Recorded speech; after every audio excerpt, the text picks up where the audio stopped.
அனைவருக்கும் காலை வணக்கம். இன்றைய டாபிக் வந்து பாடி பில்டிங் சம்மந்தமானது. பாடி பில்டிங்கில் நீங்கள் பார்த்துருப்பீங்க, ஜிம்முக்கு போயிருப்பீங்க, பாடி பில்டிங்கில் எக்ஸசைஸ் செய்கிறவங்கள பார்த்துருப்பீங்க. அந்த எக்ஸசைஸ் செய்கிறவங்களில் there are two types of body builders. ஒன்று வந்து அசெண்டிங் ஆர்டரில் போகிறவங்க, இன்னொன்று வந்து டிசெண்டிங் ஆர்டரில் வர்றவங்க. அது எப்படின்னா, இப்போ லீன் பாடியாக இருந்து இப்போ ஒரு 50 கிலோவில் இருந்து 10ஆம் கிளாஸ் 15 வயசில் வந்து ஜிம்முக்கு போகிறாங்கன்னு வைங்க. லீனாக இருந்து பாடி வெயிட்டை கெயின் பண்ணுறது, மாஸை கெயின் பண்ணுறது, மசில் கெயின் பண்ணுறது, அது ஒரு டைப்பு. இன்னொரு குரூப் எப்படின்னா, இன்னொரு டைப்பு வெயிட்டு மாஸாக இருக்கணும், யானை மாதிரி இருப்பாங்க, மாஸாக இருப்பாங்க. அவங்க வந்து ஜிம்மில் சேர்ந்து வெயிட்டை குறைக்கிறது, டிசெண்டிங் ஆர்டர். அதாவது படிக்கட்டுலேருந்து கீழேருந்து மேலே ஏறுறது அசெண்டிங் ஆர்டர், 1 2 3லேருந்து போகிறது. இது வந்து மேலேருந்து இறங்குறது டிசெண்டிங் ஆர்டர். நம்ம மேத்தமெட்டிக்ஸ் மாதிரி 2 டைப்ஸ் ஆஃப் பாடி பில்டரை நீங்கள் பார்க்கலாம் ஜிம்மில். ஒல்லியாக இருந்து குண்டாவாங்க, குண்டாக இருந்து ஒல்லியாவாங்க. நிறைய பேர் வருவாங்க ஜிம்முக்கு, சார் பாடி வெயிட்டை குறைக்கணும் சார் அப்படின்பாங்க. ஏன் அப்படின்போம். சார் இன்னும் 3 மாதத்தில் கல்யாணம் சார் அப்படின்பாங்க. அதுக்கு ஒரு ஒர்க் அவுட் இருக்குது, வெயிட் ரெடியூசிங். சில பேர் இருப்பாங்க ஒல்லியாக இருப்பாங்க, சார் வெயிட்டை ஏற்றணும் சார், ஏன் மிலிட்ரிக்கு போகணும், போலீஸுக்கு போகணும், அடுத்து கல்யாணம் முடியணும், கொஞ்சம் ஃபிட்டாக இருக்கணும் சார், அதுக்குன்பாங்க. அது வெயிட்டு இன்க்ரீஸ் பண்ணுறது. எப்படி பாருங்கள், ஒரே ஜிம்மு தான், ஆனால் பலதரப்பட்ட எக்ஸசைஸ் இருக்குது. ஒரே மாதிரி எல்லாரும் செஞ்சிட முடியாது. அந்த ஜிம்மு மேனேஜரு, கோச்சு, ட்ரெயினருக்கு தான் அது தெரியும். சரி, இப்போ நான் என்ன சொல்ல வரேன்னா, இந்த 2 டைப்பில் இந்த வந்து கீழேருந்து மேலே போகிறவங்க நம்ம எல்லாருக்குமே தெரியும். எல்லாருமே இப்போ நான் உட்பட அர்னால்டுலேருந்து பெரிய பெரிய body builder, Ronnie கோல்மனு, J கட்லரு, பில்கீத்து, Olivia, எல்லாருமே சின்ன பையன்லேருந்து போய் உடம்ப ஹியூஜாக ஏற்றுனாங்க. ஆனால் பாடி பில்டிங்கில் மேலே இருந்து கீழே இருந்து இறங்கினார் ஒருத்தர். எப்படின்னா, அமெரிக்கன் நேவியில், அமெரிக்காவில் ப்ரூஸ் ரெண்டல்னு ஒரு பாடி பில்டர், உங்களுக்கு அநேகமாக தெரிஞ்சிருக்காது. இன்னைக்கு உள்ள லேட்டஸ்ட் பாடி பில்டர்ஸ்க்கு எல்லாருக்குமே தெரியாது. இவர் வந்து லேட் 1960s ப்ரூஸ் ரெண்டல்னு ஒரு body builder, American body builder. இவர் வந்து சின்ன வயசில் வந்து அமெரிக்கன் நேவியில் சேர்ந்துட்டார், அமெரிக்கன் ராயல் நேவியில் சேர்ந்துட்டார். கப்பற்படையில் சேர்ந்து, கப்பற்படையில் பொதுவாகவே அமெரிக்காவில் இந்த கப்பற்படையில், ஏர்ஃபோர்ஸில், மிலிட்ரியில் அவங்க சேர்ந்த சில திறமைகளை சொல்லிக் கொடுப்பாங்க. For example, body building, weight lifting, power lifting, boxing, wrestling அப்படின்னு ஒவ்வொருத்தருக்கும் என்னென்ன திறமை இருக்கோ. சில பேருக்கு ஆர்ச்சரி, நல்லா வில்லு விடுறது, சில பேருக்கு ஷூட்டிங், அந்த மாதிரி நிறைய அவங்களுக்கு என்னென்ன திறமை இருக்கோ அந்த திறமையை வளர்த்து விடுவாங்க. மிலிட்ரிக்கு போனவங்க, மிலிட்ரிக்கு போய் ஒரு திறமையும் வளர்த்துக்கிறாத ஆளாக இருக்காம, ஒரு திறமையும் வளர்த்துக்கிறாத ஆளை தான் நீங்கள் வாட்ச்மேன் வேலைக்கு பார்க்கலாம். செக்யூரிட்டியாக இருப்பாங்க, ஏதாவது பேங்க் வாசலில் உட்காந்துருப்பாங்க, ஏதாவது கட்டட வாசலில் உட்காந்துருப்பாங்க. மிலிட்ரி மேன் போயிருப்பாங்க. ஆனால் மிலிட்ரியிலேருந்து அவங்க எதுவுமே கற்றுக்கிற மாட்டாங்க, ஒரு மொழியை கற்றுருக்க மாட்டாங்க, ஒரு திறமையை கற்றுருக்க மாட்டாங்க. ஏன்னா மிலிட்ரியில் வந்து உங்களுக்கு எல்லாமே டிரைவிங்கு, ஆட்டோமொபைல்ஸு, 4 வீலர்ஸு, ஃப்ளைட்டவே கழட்டி மாட்டுறது, ஹெலிகாப்டரவே கழட்டி மாட்டுற எல்லா மெக்கானிசமும் சொல்லி கொடுப்பாங்க. எல்லாமே தெரியும். எல்லா வகை, எந்த வகை அறிவு உள்ளவனுக்கும் அவங்க ஒவ்வொரு வகுப்பை பாடம் எடுத்து அவனை டெவலப் பண்ணி அனுப்புவாங்க. ஆனால் ஒன்றுமே கற்றுக்கிறாதவங்க தான் வெளியில் வந்து செக்யூரிட்டியாக இருப்பாங்க. எங்கள் ஃபாதர் ஒரு மிலிட்ரி ஆஃபீஸரு, அவர் வெளியில் வந்து 25 இயர்ஸாக ஸ்கூல் மேனேஜராக ஒர்க் பண்ணார்.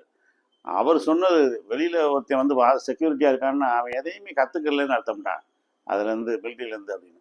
அது மாதிரி இந்த பையன் மிலிட்ரிக்கு போகிறான். மிலிட்ரியில் போன உடனே இவன் நல்லா மிலிட்ரியில் வெயிட் லிஃப்டிங்கில் இவனை சேர்த்து விட்டாங்க.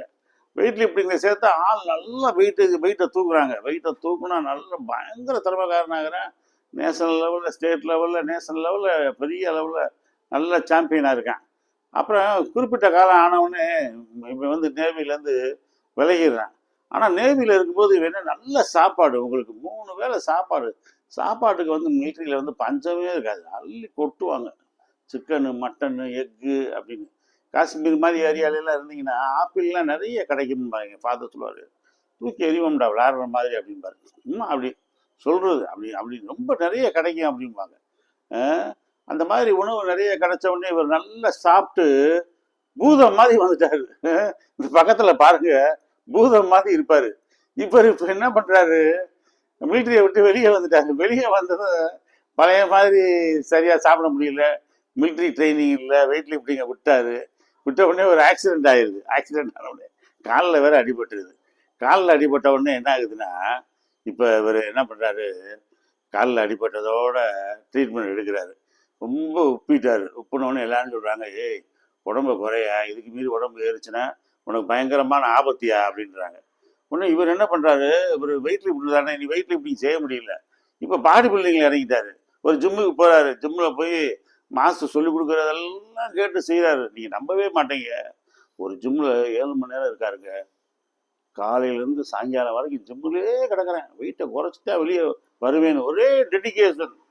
உங்களுக்கு ஒரு வெற்றியை, ஒரு இலக்கை நீங்கள் வந்து அடையணும்னா நீங்கள் வந்து பயங்கர ஹார்ட் ஒர்க்கு, பயங்கர செல்ஃப் கான்ஃபிடென்ஸு, அந்த குறிக்கோளை நோக்கியே இருக்கணும். விவேகானந்தர் சொன்ன மாதிரி ஒரு ரத்தம், சதை எல்லாமே அந்த குறிக்கோளை நோக்கியே நீ பயணம் பண்ணணும், வெற்றி அடைவாய் அப்படின்றார். அது மாதிரி இவர் ஜிம்முலேயே இருந்து வெயிட் ட்ரைனிங் செஞ்சு அப்டமன் எக்ஸசைஸ் எல்லாம் மணிக்கணக்கில் போட்டு ஹெவியாக செஞ்சு உடம்பை பார்த்தீங்கன்னா நீங்கள் நம்பவே மாட்டீங்க. 420 பவுண்டுக்கு மேலே இருந்தவர் 100, அதாவது 200 கிலோ போல் இருந்தவர் 100 கிலோ ஆக்கிட்டாருங்க உடம்ப. எப்படி பாருங்க, 100 கிலோ ஆக்கிட்டாருமே உடம்பெல்லாம் வந்து சலிஞ்சு போல. தோலெல்லாம் உங்களுக்கு வந்து ஸ்கின்னெல்லாம் வந்து ஸ்கின் டோன் இருக்காது, ஸ்கின்ல சைனிங் இருக்காது. சில பேருக்கு வெயிட்டை குறைச்சிட்டாங்கன்னா ஆள் டல்லாக இருப்பாங்க. ஆனால் இவர் ஆண் அழகன், சூப்பராக. எப்படி 1958 ஜிம்லேருந்து போகிறாரு.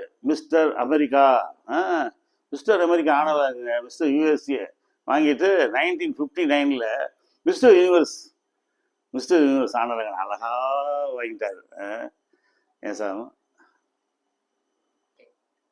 இவர் தாங்க நான் சொன்ன அந்த ப்ரூஸ் ரேண்டல்னு. அந்த சின்ன பையன் பாருங்க, 18-20 வயசு தாங்க இருக்குது. யானை குண்டை மாதிரி இருக்கான் பாருங்க. எவ்வளோ பெரிய ஷோல்டர் பாருங்க, எவ்வளோ பெரிய செஸ்ட்டு. வெயிட் லிஃப்ட்டுங்க, சரியான வெயிட்டு. யானை வயிறெல்லாம் பாருங்க எவ்வளோ தள்ளி பயங்கரமாக வெயிட்டு போட்டுருச்சு. 400 பவுண்டு, 420 பவுண்டு. ஒரு பவுண்டுனா 450 கிராம் தான் ஒரு பவுண்டு. அப்படின்னா பார்த்துக்க, 200, 150, 175 கிலோ வந்துருச்சு பாடி வெயிட்டு. இந்த பாடி வெயிட்டை அப்படியே வச்சுருந்து எக்ஸசைஸ் செய்யாமல் வச்சுருந்தோம்னா என்ன ஆகும்னா, இந்த ஃபுல்லாக மசில் பூரா ஃபேட்டாக மாறி சுகரு, ப்ரெஷரு, ஹார்ட் ப்ராப்ளம் எல்லாம் வந்துடும் உங்களுக்கு. அப்போ இந்த ஆள் என்ன செய்கிறாப்புல, இந்த ப்ரூஸ் ரேண்டல் ஃப்ரெண்ட்ஸுகளோட உதவியோட ஜிம்முக்கு போகிறாரு. ஜிம்மில் போய் உடம்பை டெவலப் பண்ணி பாருங்கள். இந்த மாதிரி 1959 மிஸ்டர் யூனிவர்ஸ், 58 மிஸ்டர் அமெரிக்கா வாங்கிட்டு மிஸ்டர் யூனிவர்ஸ். இது வந்து வீடியோ எடுக்கிறாங்க, இவரை வந்து தனியாக பேட்டி காண்றாங்க. அப்போ சொல்கிறாரு எப்படி எப்படிலாம் நான் எக்ஸசைஸ் செஞ்சேன், என்னென்ன டயட்டில் இருந்தேன்னு சொல்கிறாருங்க. பாருங்கள், அதை வந்து பிளாக் அண்ட் ஒயிட்டில் இருக்குது. நான் அதை இது என்லார்ஜ் பண்ணி ஜெராக்ஸ் எடுத்து சரியாக பிரிண்ட் உழுகலை. பாருங்கள் ஆள் எப்படி இருக்காப்புலன்னு பாருங்கள். இந்த ஆள் தான் இப்படி ஆயிட்டாரு. எப்படி இருந்த நான் எப்படி ஆகிவிட்டேன் ஆண் அழகனாக. பாருங்க பாருங்க, ப்ரூஸ் ரேண்டல் அவர் பேர். Mister America 1958. அதாவது மிஸ்டர் அமெரிக்கா யூஎஸ்ஏ வாங்கினா தான் யூனிவர்ஸுக்கு போக முடியும். நம்ம இந்தியா வாங்கினா தான் நம்ம அடுத்த ஊருக்கு போக முடியும், அடுத்த கண்ட்ரிக்கு போக முடியும், யூனிவர்ஸுக்கு போக முடியும். அது மாதிரி 1958 அமெரிக்கா வாங்கிட்டு 59 யூனிவர்ஸ் வாங்குறாரு. பாருங்க என்ன அட்டகாசம் பாருங்க, வயிறுலாம் பாருங்க அட்டகாசமா. அந்த தோல், அந்த சதையெல்லாம் எங்கெங்க போச்சு இன்னைக்கு வரைக்கும் ஆச்சரியம். அப்படியே எல்லாமே ஒன்றும் இல்லாமல் போயிடுச்சு பாருங்க. வயிறை எப்படி உள்ள இழுத்துருக்காரு பாருங்க, சக்கின்னு பேர். வயிறை உள்ள இழுத்துருக்குது. செல்ஃப் எம்டிங் சொல்லுவாங்க பாடி பில்டிங்கில், செல்ஃப் எம்டிங். சக்கின் வயிற்றை உள்ள இழுத்துக்கிறது. அதனாலலாம் அப்படி இழுத்து கொடுப்பாரு. அப்படி இழுத்து கொடுத்தா இந்த ரிப்கேஜ் மார்பு கூடு பாருங்க, எவ்வளோ மார்பு கூடா இருக்கு பாருங்க. அது என்லார்ஜ் ஆகிருக்கு பாருங்க. லேட்டு வெளியே வந்திருக்கு. பைசப்ஸு அட்டகாசமான பூசு. தைஸு, காப்பெல்லாம் கொஞ்சம் கூட குறையில்லைங்க. அடுத்து கீழே பாருங்க, ப்ரூஸ் ரேண்டல் இதுதான் எனக்கு கிடைச்ச படம். என்னுடைய கலெக்ஷன்ஸ்லாம் மிஸ் ஆயிடுச்சு. அழகா இருப்பாருங்க. 1959 மிஸ்டர் யூனிவர்ஸ் ஆனழகன். கண்கொள்ளா காட்சிங்க. இதெல்லாம் சாதனைங்க. இதெல்லாம் ஸ்டாப். ஓகே. இப்போ நான் சொன்னேன் பாருங்க, இந்த ப்ரூஸ் ராண்டர்ல எப்படி எப்படி இப்படி இருந்தேனா எப்படி ஆயிட்டேன் அப்படின்னு என்ன அட்டகாசம் ஆயிட்டாரு பாருங்க. அமெரிக்காவில் மிகப்பெரிய வியப்பு. நீங்கள் பாடி பில்டிங்கில் ஜிம்மில் வந்து நீங்கள் ஒன்று தெரிஞ்சுக்குங்க. Body building it's not a magic. Body building is not a magic. அது வந்து ஒரு மந்திரம் கிடையாது, மாயாஜாலம் கிடையாது. ஆனால் இட் டஸ் மெனி மிரக்கிள்ஸ். இது பல அற்புதங்களை செய்யும் ஜிம்மு. நீங்கள் ஜிம்முக்குள்ளே போனால் தான் தெரியும். ஒல்லியாக இருப்பான், தொத்தலாக இருப்பான், தனக்கே வாழ்க்கையவே பிடிக்கலன்னுப்பான். பார்த்தா கம்பீரமானவனாக இருப்பான். 1 வருஷம் 2 வருஷத்துலாம் அவனை பார்த்தா அட்டகாசமாக இருக்கும். க்ரூ கட் அடித்து ஜீன் பேண்ட்டு போட்டு டிஷர்ட்டு போட்டு போனால், நீங்கள் பாடி பில்டிங் காம்படிஷன் நடக்கிற இடத்துக்குலாம் நீங்கள் போனீங்கன்னா அந்த தேர்வுலேயே ஒரு 100 பேர் 200 பேர் பாடி பில்டராக போவாங்க டிஷர்ட்டாக. எங்கெங்கும் காணினும் சக்தியடான்னு பாரதியார் பாடுறாரு பாருங்க. எங்கே பார்த்தாலும் சக்திடா, எங்கே பார்த்தாலும் கம்பீரமான தோட்டம்டானா அவ்வளோ பேர் ரோட்டில் போயிட்டுருப்பாங்க அழகாக கம்பீரமாக. அந்த மாதிரி ஜிம்முக்குள்ளே நீங்கள் போனீங்கன்னா, ஜிம்மு வந்து ஒரு மேஜிக் கிடையாது, அது வந்து ஒரு மந்திரம் கிடையாது, மாயாஜாலம் கிடையாது. ஆனால் அது பல அற்புதங்களை செய்யும். அதே மாதிரி நான் இரும்பு ஃபீல்டில் 1980 இருக்கேன். இன்னைக்கு கணிச்சு பாருங்கள், கிட்டத்தட்ட 44 வருஷத்துக்கு மேலே ஆயிடுச்சு. இந்த இரும்பு வந்து 2 காரியத்தை செய்யுது. என்னென்னா, அது வந்து ஒல்லியாக இருக்கிறவனை குண்டாக்கும், குண்டாக இருக்கிறவனை ஒல்லியாக்கும். ஆனால் அது வந்து என்ன செய்யுதுன்னா, ஏழை பணக்காரன் பார்க்காதுங்க. ஏழை பணக்காரன் பார்க்காது, படித்தவன் படிக்காதவன் பார்க்காது ஜிம்மு. 2வது, பணக்காரன் ஏழைன்னு பார்க்காது, படித்தவன் படிக்காதவன் பார்க்காது. ஜிம்மு வந்து வெயிட் ஸ்போர்ட்ஸுக்கு வந்து ஸ்போர்ட்ஸில் வந்து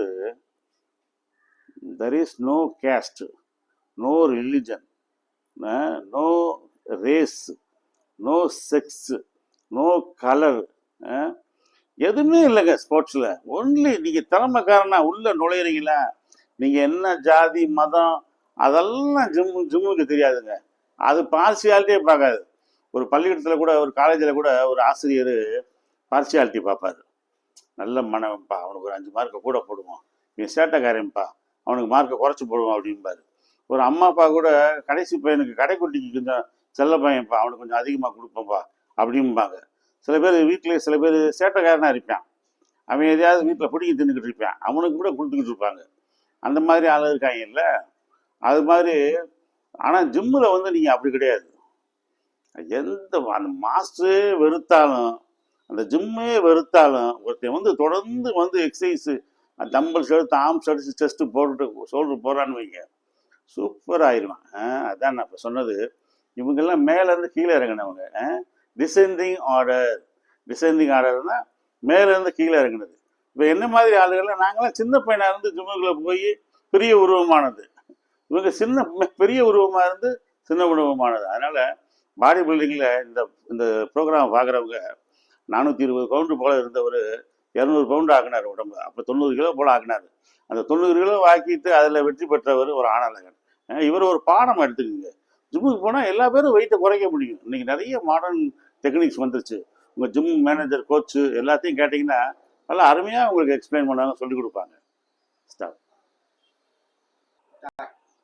அகைன் த சேம் தான். அதே மாதிரி அந்த டிசெண்டிங் ஆர்டரில் மேலேருந்து கீழே வருவாங்க பாருங்கள். குண்டாக இருக்கிற ஆள் மெலிஞ்சிருப்பார் பாருங்க. அந்த மாதிரி இதில் ஸ்டீவ் டேவிஸ்னு ஒரு பாடி பில்டர். இவர் அமெரிக்கன் பாடி பில்டர் தான். இவர் British body filter, I think so. சரியாக இவரை பற்றி எனக்கு சரியாக தெரியல. இவர் வந்து மிஸ்டர் இன்டர்நேஷ்னல் லெவலில் போட்டிகளில் கலந்துருக்காரு. ஒரு நல்ல பாடி பில்டரு.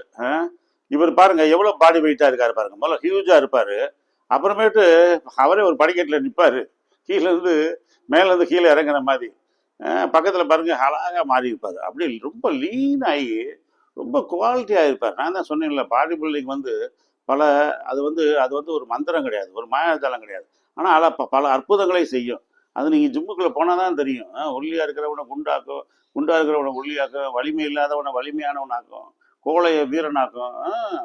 ஜிம்முக்கு போயிட்டாங்க, ஆளே மாறிட்டாங்க பையன் அப்படின்பாங்க. ரொம்ப அழகாக இருக்கும். நிறைய பேர் என்னை பார்க்குற ஸ்டூடெண்ட்லாம் சொல்லுவாங்க, சார் ஒரு 6 மாதம் 1 வருஷம் அவங்க ஜிம்முக்கு வந்தேன் சார், ரோப் ஏறுறதுக்கும் செஸ்ட்டை கொஞ்சம் டெவலப் பண்ணுறதுக்கு, மிலிட்ரிக்கு போலீஸுக்கு போகிறதுக்கு சார். இப்போ நான் மிலிட்ரியில் இருக்கேன் சார், பஞ்சாபில் இருக்கேன், காஷ்மீரில் இருக்கேன், டெல்லியில் இருக்கேன் அப்படிம்பாங்க.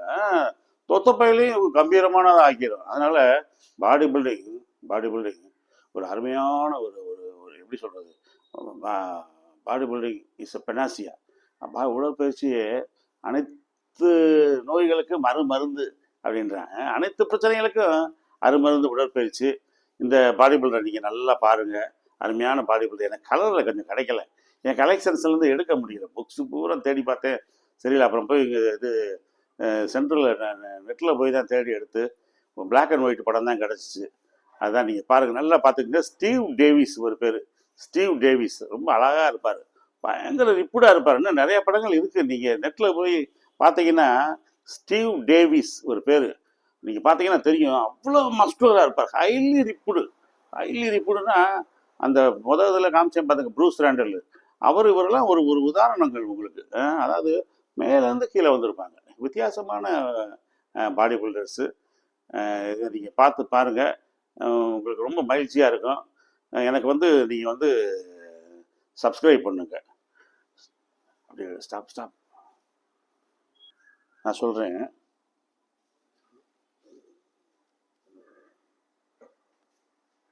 ஸ்டாப் பண்ணு.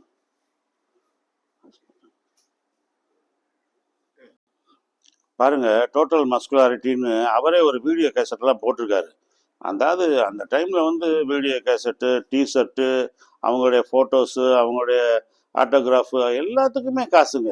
ஈவன் அருணாள் மாதிரி ஆளுகள் உங்கள் முடியை கொடுங்க, உங்களுக்கு $100 தரோம், உங்கள் ட்ரங்கை கொடுங்க அதுக்கு $500 தரோம்னு சொல்லி எல்லாத்துக்கும் மக்கள் பணம் கொடுத்தாங்க, அள்ளி வழங்கினாங்க. அதனால தான் எந்த ஒரு பாடி பில்டரும் மிகப்பெரிய பணக்காரன் ஆகிட்டாங்க. பாருங்கள் எவ்வளோ குண்டாக இருக்கார், எவ்வளோ போந்தா கோழி மாதிரி இருக்கார் பாருங்கள், புஷ்ஷுன்னு இருக்கார் பாருங்கள், சப்பியா பெரிய குண்டாக இருக்கார், உடம்பு மாசாக இருக்கார். அப்படியே பாருங்கள், இங்கே பாருங்கள் எப்படி குவாலிட்டி பாருங்கள், எவ்வளோ மஸ்குலர் பாருங்கள், எவ்வளோ அதான் மஸ்குலாரிட்டின்னு போட்டிருக்காரு. டோட்டல் த கம்ப்ளீட் மஸ்குலாரிட்டி ஃபுல்லாக வெயினாக தெரிச்சிருக்கு பாருங்கள். கலர் படத்தை பார்த்தோம்னா இன்னும் ரொம்ப அட்டகாசமாக இருக்கும். ஸ்டீவ் டேவிஸு இன்டர்நேஷ்னல் பாடி பில்டருங்க, ரொம்ப அழகாக இருப்பார், ரொம்ப பியூட்டிஃபுல் பாடி. நீங்கள் இந்த மாதிரி ஆக்கலாம், உங்கள் உடம்பை நீங்கள் இப்படி ஆக்கலாம். ஸ்டாப் பாருங்கள். அதே தான் சேம் ஒரு பாடி பில்டிங் மந்த்லி மேகசினில் ஒரு படம் வந்திருக்கு. அவ்வளோ என்ன அட்டகாசமாக இருக்கார் பாருங்கள். அப்படியே சும்மா போசிங்காக கொடுக்கலங்க, சும்மா கையை வச்சுட்டு அப்படியே நிற்கிறாரு, 4 ஆர்ம்ஸ்லாம் தெரிச்சு நிற்கிது பாருங்கள். ட்ரை பை ஷோல்டர்ஸு. ஸ்டீவ் டேவிஸ் தான், அதான் நான் எழுதியிருந்தேன். அது இது ஒரு புத்தகத்தோட பாடி பில்டிங் மந்த்லி மேகசின். 70 பென்ஸ்ன்னு போட்டுக்குவாங்க. 70 பென்ஸ் அப்படின்னா இங்கிலாந்து பிரிட்டிஷ் பவுண்ட்ஸ், இது பிரிட்டிஷ் பவுண்ட்ஸ் தான் பென்ஸ்ன்னு போடுவாங்க. ஒரு பென்னி, 1 பைசான்னா 1 பென்னி, பைசாக்கள் அப்படின்னா பென்ஸு. 70 பென்ஸ், $1 கூட இல்லை. அந்த புத்தகம் அந்த காலத்தில் விற்றுருக்காங்க பாருங்கள். பிரிட்டன் அந்த பிரிட்டிஷ் கொடி இருக்குது பாருங்கள், என்ன அட்டகாசமாக இருக்கார் பார்த்தீங்களா. அதனால் நீங்களும் வெயிட்டு போட்டுருச்சா பயப்படாதீங்க, அழகாக வெயிட்டை குறைக்கலாம். இவங்கெல்லாம் 1970 80களில் குறைச்சவங்க. இப்போ 2024 ஏகப்பட்ட ஃபேட் பர்னர்ஸ் வந்துருச்சு, ஏகப்பட்ட டயட்டு ஃபார்முலாஸ் வந்துருச்சு. உங்கள் ஜிம் ஓனர்கிட்ட, மேனேஜர்கிட்ட, கோச்சுகிட்ட நீங்கள் கேட்டிங்கன்னா, நீங்கள் என்ன வடிவத்தில் நீங்கள் உங்கள் உருவம் வரணும்னு நினைக்கிறீங்களோ அதை அப்படியே டிசைன் பண்ணி மோல்டு எடுத்து கொடுத்த மாதிரி, அச்சு கோர்த்த மாதிரி கொடுத்துருவாங்க. பயப்படாதீங்க, நல்லா போங்க, ஜிம்முக்கு போங்க, உங்கள் நல்ல ஜிம்மை பயன்படுத்துங்க. Okay, thank you. பார்த்தவொடனே ஜிம்முக்கு போங்க, ரொம்ப சந்தோஷம், வாழ்த்துக்கள். சப்ஸ்கிரைப் பண்ணுங்கள்.